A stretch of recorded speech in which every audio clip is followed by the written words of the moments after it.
बड़ी बड़ी बातें कांग्रेस ने अपने घोषणा पत्र में की हैं, परंतु प्रदेश में उनकी सरकार ना होने के कारण, केंद्र में उनकी सरकार ना होने के कारण इस प्रकार के बड़े भारी भरकम कार्यों को करने के लिए जो धन की आवश्यकता रहने वाली है उसमें सोलन पिछड़ेगा। प्रदेश में नगर निगम चुनाव को लेकर अब सियासत जोरों पर है। सरकार और विपक्ष दोनों एक दूसरे पर हमला बोलने में लगे हुए हैं। एक तरफ जहां कांग्रेस ने नगर निगम चुनाव के लिए अपना घोषणा पत्र जारी किया है, तो वहीं बीजेपी ने इस पर सवाल खड़े किए हैं। बिंदल का कहना है कि प्रदेश में कांग्रेस की सरकार नहीं है, तो फिर कैसे घोषणा पत्र में किए वादों को कांग्रेस पूरा करेगी। सोलन में पत्रकार वार्ता के दौरान बिंदल ने कहा कि कांग्रेस धर्मशाला को नगर निगम बना सकती थी, तो सोलन को क्यों नहीं बनाया, जबकि सोलन की आबादी धर्मशाला से ज्यादा थी। बिंदल ने कांग्रेस पर निशाना साधते हुए कहा कि सोलन नगर निगम बन जाती तो आज सोलन को स्मार्ट सिटी एवं अमृत सिटी का दर्जा मिल जाता। प्रबुद्ध मतदाता भाई बहनों ने भारतीय जनता पार्टी को अपना आशीर्वाद देके भारतीय जनता पार्टी की कॉरपोरेशन बनाने का मन बनाया है, और उसके पीछे कारण है कि प्रदेश में बीजेपी की सरकार है और केंद्र में भी बीजेपी की सरकार है।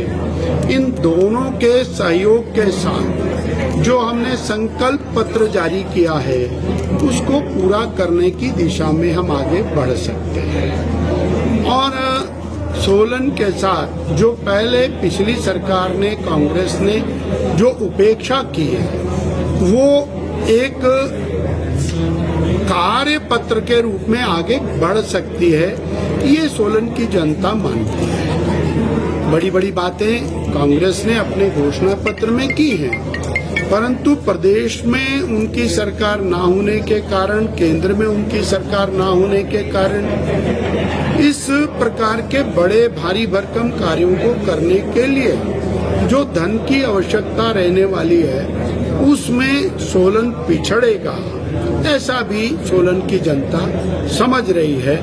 इतना हमको और सोलन की जनता से साझा करना है भाजपा के माध्यम से, और सोलन की समस्याओं का समाधान करने के लिए हम आगे बढ़े, यही प्रार्थना। डॉक्टर बिंदल का कहना है कि कांग्रेस नेताओं को अपने दोषों को स्वीकार करना चाहिए। ये केवल जयराम ठाकुर की भाजपा सरकार है जिसने सोलन को नगर निगम का दर्जा दिया। उन्होंने कहा कि केंद्र में नरेंद्र मोदी सरकार और प्रदेश में जयराम ठाकुर सरकार है, और नगर निगम सोलन को ऊंचाइयों पर ले जाने का संकल्प हमारे संकल्प पत्र द्वारा लिया गया है। नगर निगम सोलन में संपूर्ण विकास हेतु 200 से 250 करोड़ की आवश्यकता है, जो कि केवल भाजपा पूरा कर सकती है। कांग्रेस के पास सोलन के विकास के लिए कोई साधन नहीं है। डॉक्टर बिंदल ने बीजेपी की उपलब्धि गिनाते हुए कहा कि बात अश्विनी पेयजल योजना की हो या गिरि पेयजल योजना की हो, भाजपा ने ही इनकी शुरुआत की थी। भाजपा ने सोलन बस अड्डे का निर्माण करवाया, कुमारहट्टी के बाईपास एवं राजगढ़ बाईपास का निर्माण भी कराया। खुल के स्वीकार करना चाहिए कि उन्होंने कॉरपोरेशन नहीं बनाई, और खोल के बोले कि क्यों नहीं बनाए, और अगर बनाना चाहते थे और नहीं बना सके, कोई राजनीतिक दबाव था या कांग्रेस पार्टी में आपसी मतभेद था, तो उसको भी यहाँ पर खुल के खुलासा कर सकते हैं।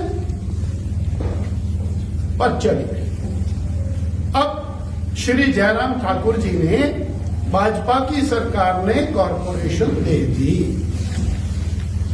अब ऐसे समय के ऊपर कांग्रेस पार्टी ने और बहुत एक चुनावी घोषणा पत्र जारी किया, कर दिया पार्टियां, हमने भी किया। हमने उसका नाम संकल्प पत्र रखा, उन्होंने उसका नाम घोषणा पत्र रखा। कांग्रेस के आरोप इतने हैं कि 47 लाख रुपया नगर पालिका ने खर्च किया।